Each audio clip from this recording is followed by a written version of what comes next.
Okay, I'm going to get started. Um, Obviously, the multiple choice is on Tuesday. That's worth 60 points. The free response is Wednesday, worth 30. I break it up that way because that's basically how the AP exam is broken up. So I weight the test that way. The test is on chapters 1 to 3 and anything I covered in class. I would definitely do the practice test. The only thing I could tell you about the practice test is I don't think there's an input question on it for comparative advantage, but I think we'll do that in class tomorrow. So that will be, I'd review the quizzes, but I do want to remind you, there'll be none of those Perry, like 2 novels and 18 books and stuff like that. And when I say review notes, I'd really review the notes on this review. I think if you start reviewing your notes on chapters 1 to 3, you could end up spending a lot of time on some things that I don't think will be on the test. Here's one thing I could tell you. There are 13 questions on the production possibilities curve on tomorrow's test, and it's 13 questions. So you need to know everything on the production possibilities curve. We will have questions tomorrow in class for practice. I will go over some things, the basic highlights today. And then there'll be 7 comparative advantage questions. So like 20 of the 30 questions are going to be on the production possibilities and comparative advantage. So I would try to know those things as well as you can. Okay. All right, here is the circular flow diagram. I'm going to give you a minute if you want to put that in your notes somewhere. And then I'll just tell you what I think you need to know about it.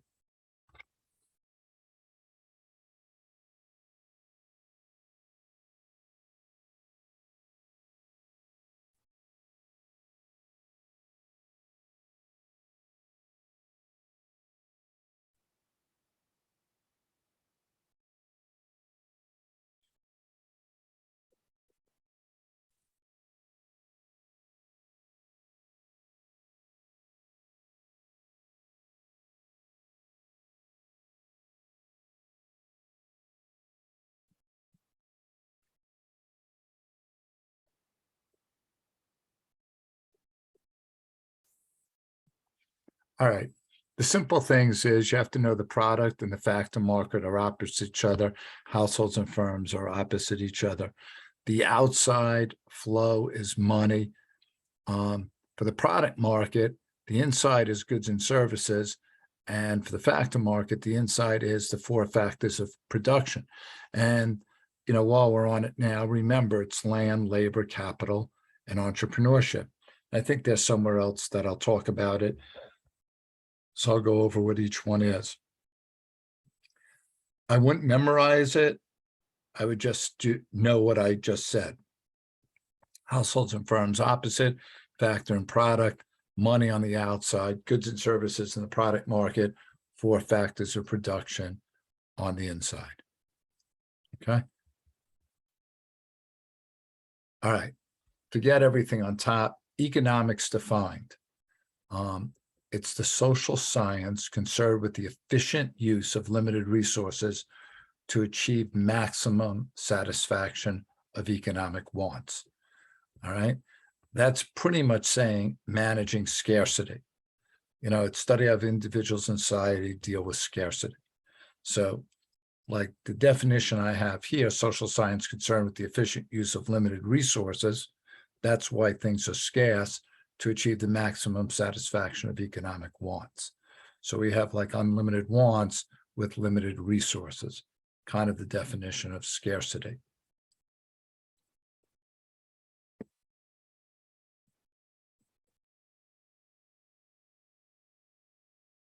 Okay.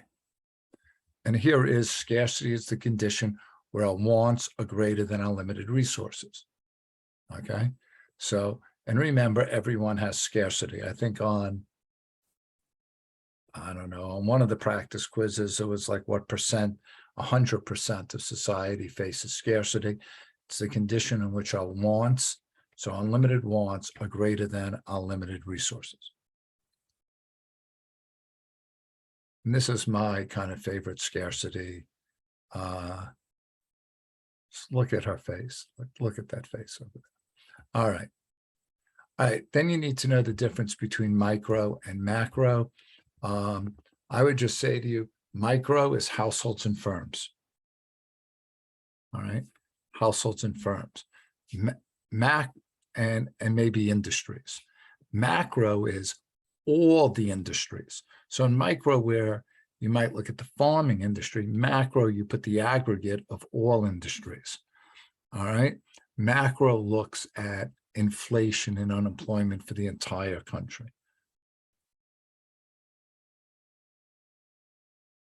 All right. Then, there's usually a question on positive and normative. A positive statement are based on facts. All right. So a positive statement would be unemployment is 3.7%. That is a fact. All right. So positive statements are based on fact. Normative is value judgments or opinions. So the normative could be President Biden's economic policy is why we have such low unemployment. That could be argued. Positive is less argued because it's based on facts. I'm just going to pause in case someone's jotting this down and needs a little extra time to do it. I should put up the chat box. That's my bad. In case anyone has any questions as we're going through, feel free to just chat them in. All right. Then there are two types of efficiency.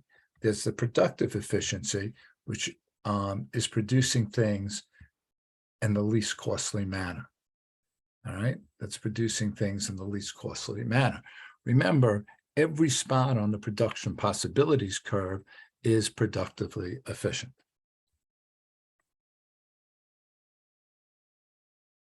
Allocative efficiency is the products that are being produced are what society wants.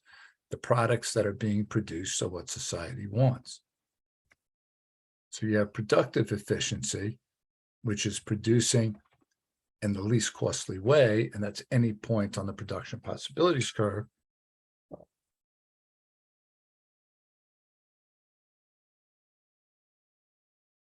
And then you have allocative efficiency. The products being produced are ones more desired by society.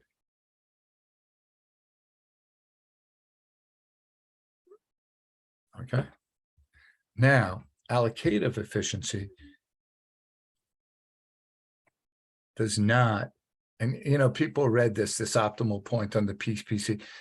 Yeah, you can't look at the PPC curve and tell where allocatively efficiency is. I mean, if you knew what society desires, you could put that on the PPC scale.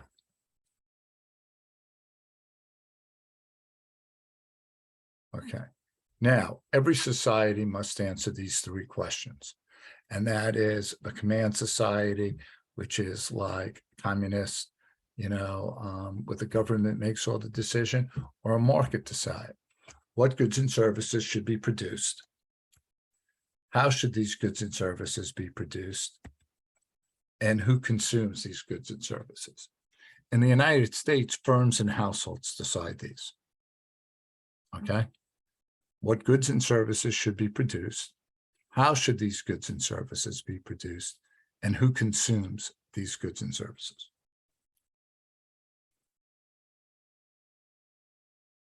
Okay. So the economic system is the market system in the United States, which answers these. In a command like China, the government determines, okay? And that's kind of the difference of the economic systems. All right.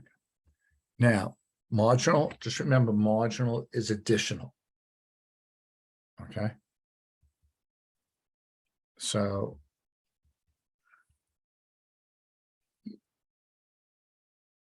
what I want you to take away from this slide is marginal analysis involves making decisions on the additional benefit versus the additional cost.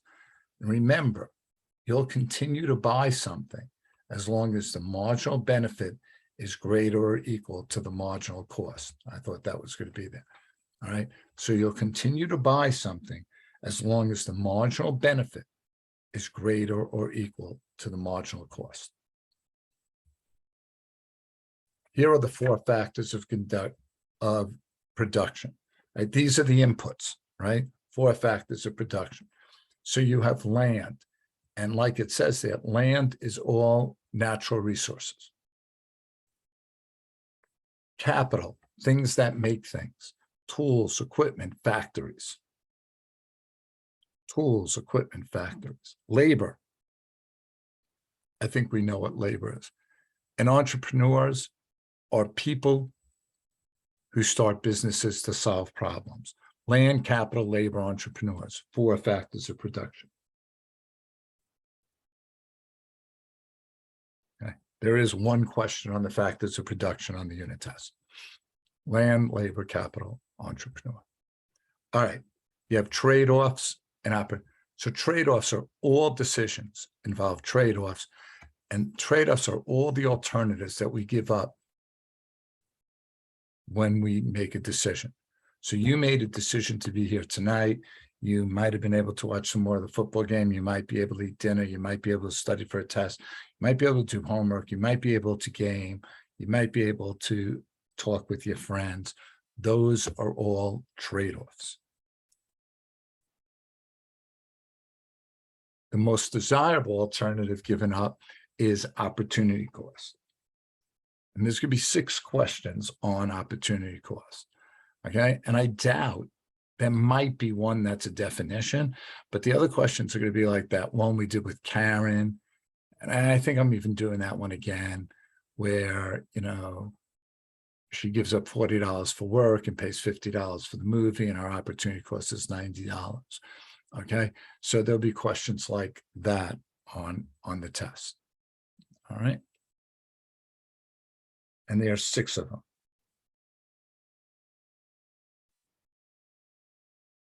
All right.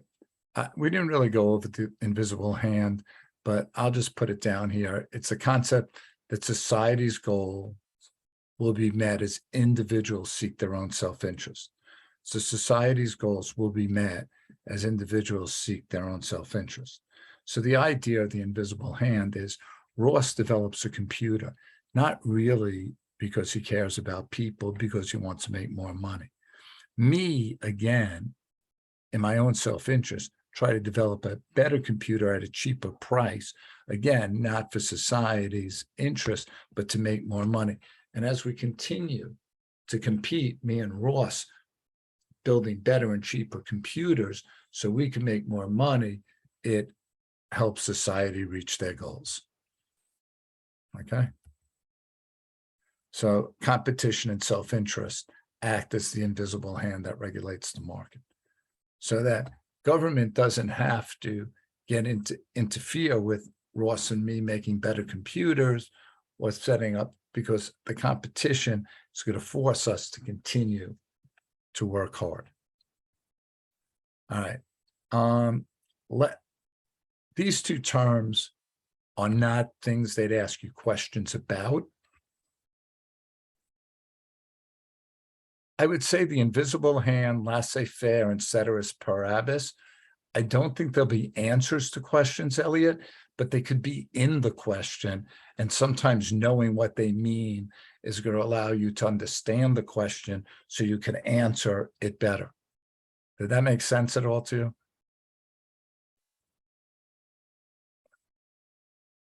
Okay. So laissez-faire is hands-off business, meaning like government shouldn't get involved. Laissez-faire is more of a Republican economic policy, where the Democrats think government should be more involved. And then ceteris paribus means, like, if we say technology there's an increase in technology, everything else stays the same besides that. And that's why the production possibilities curve shifts out. Okay.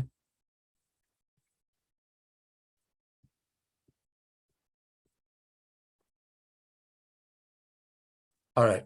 Here is your production possibilities curve. Okay. Just remember, everything on the curve is efficient.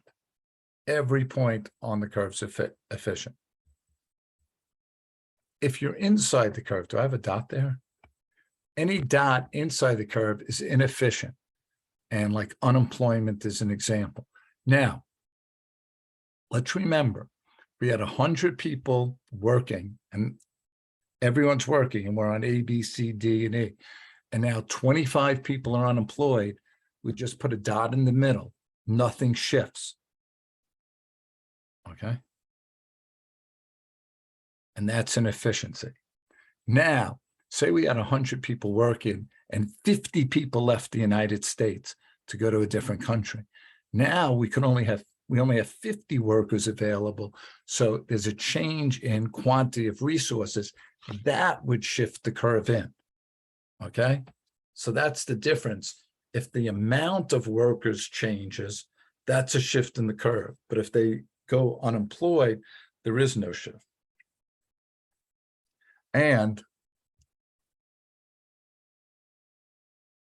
okay, I just want to do this too. If I'm at Q inside here and we fix unemployment and everyone goes back to work, it's not a shift in the curve. I just might go to B, C, or D, or one of those spots. Okay. And this is going to be lettered something, I don't know what. G, and G is unattainable with present day resources. To get to G, you need to shift the curve. Remember, anytime you shift the curve, and by the way, we got to be great on this tomorrow because there's 12 questions. Anytime you shift the curve out, you have economic growth. Okay. Anytime you shift the curve out, you have economic growth. All right. So that's that part. But I think we're pretty good there. Okay. Now, there'll probably be a question, I would say one of the 12 like this. You know, if we go from A to B, what is the opportunity cost? 2 bikes. Now, it is like bowed out. It's not a straight line. So immediately you should be thinking increasing opportunity cost, resources are not easily adaptable. And then if we go B to D is 7. Now, the big thing is if you go up from D to B, you're giving up 4 computers, okay? You're going from, making 5 bikes to 12 bikes, you're giving up 4 computers. Right? Like I said, there should be one question like this, maybe 2 on your test. And it's really just reading a graph. All right. All right. Constant opportunity cost. That's going to be a straight line production possibility curve. If we see a straight line, we know it's a constant opportunity cost. Resources are easily adaptable. Okay. And you can see it costs me 1 calzone to make the first pizza, to make the second is 1 calzone, to make the third is 1 calzone, to make the fourth is 1 calzone. Constant opportunity cost there. Just giving people a second or two in case they're jotting this down. Okay, that's the straight line. I think I'll have a graph of that coming up. Then you have the law of increasing opportunity cost. Like you make 1 robot, it costs you 1 pizza, the second robot 2, costs you 2 pizzas, the third 5. So that's increasing, okay? As you produce more of any good, the opportunity costs will increase.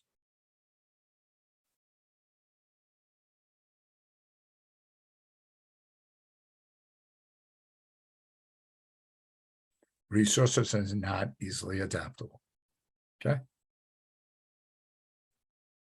And this is the bowed out. Okay. I know in your notes it said 3 shifters. I don't teach the trade in micro. So the 2 shifters you really need to know is change and resource quantity or quality. And then change in technology. That should have a GY there. Okay. Now, anytime for future economic growth, you want to produce more capital goods than consumer goods, okay? So, like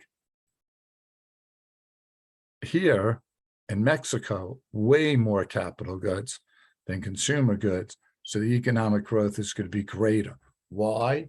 Because you're producing machines and factories and tools that could help produce consumer goods in the future. So that is something, if there's a question about economic growth, remember that's always in the future growth, and you'd want more of an investment in capital goods. All right, we've got those bowed out curves here. So we know we've got increasing opportunity costs, and we also know resources are not easily adaptable. Okay. All right, here's just that unemployment in a recession. I just wanted to show you it goes inside, the curve doesn't shift. All right, somewhere on one of the quizzes, that was kind of a question. A lot of people got it wrong. So I wanted to make sure we were clear on that.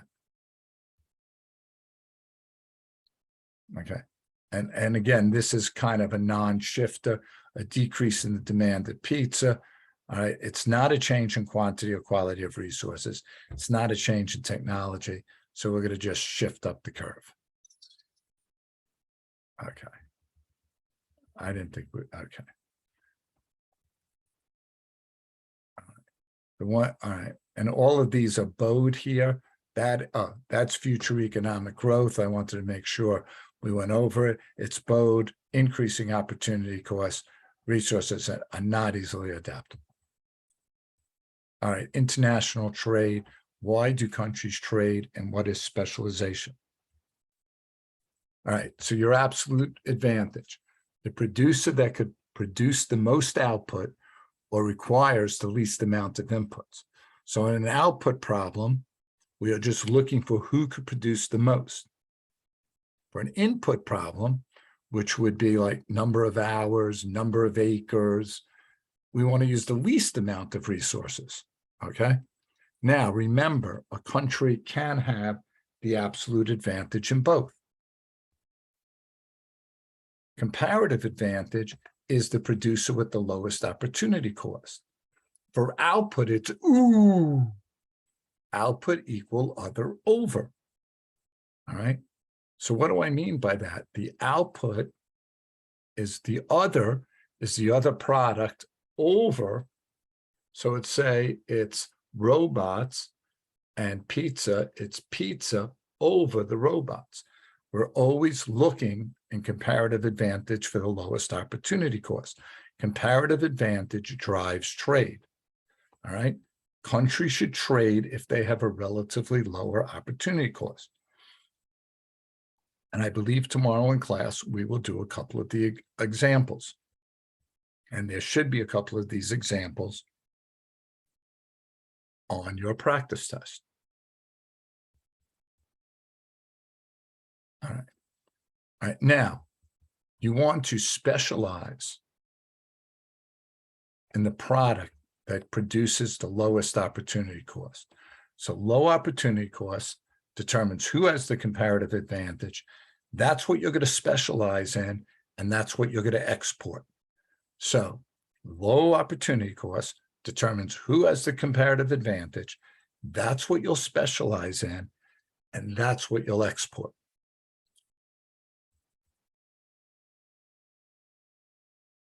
Okay. Straight line. First thing I'm thinking, constant opportunity cost, resources are easily adaptable. Okay. And this is just showing that after trade, there's more for people to consume. All right. So I'm going to just do this one.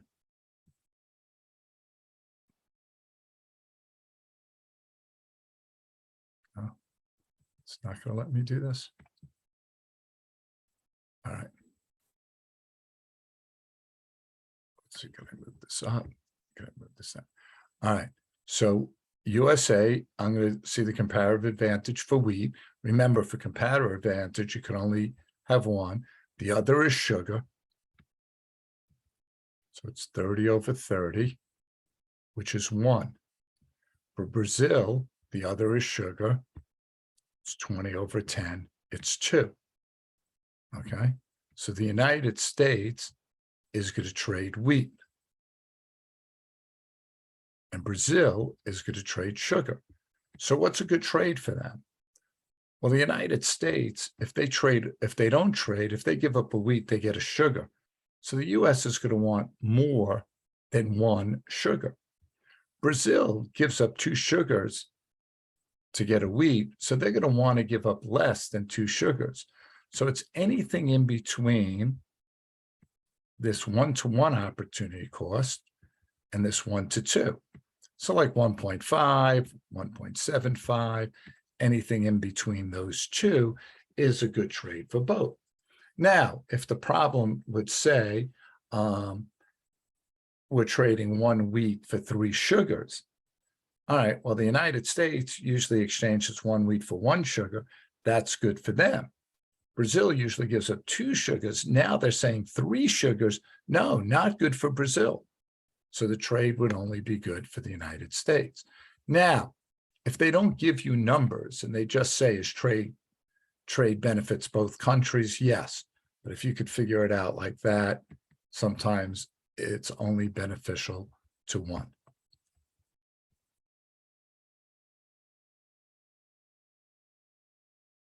Okay, I am not going to make you know the centrally planned and the free market economy for this test.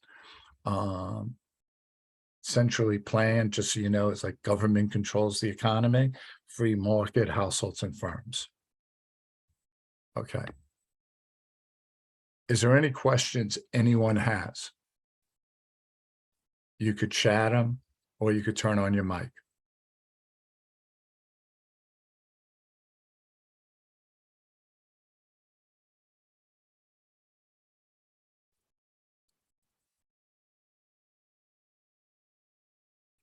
Okay.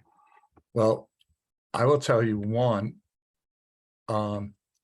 you should really do the practice test.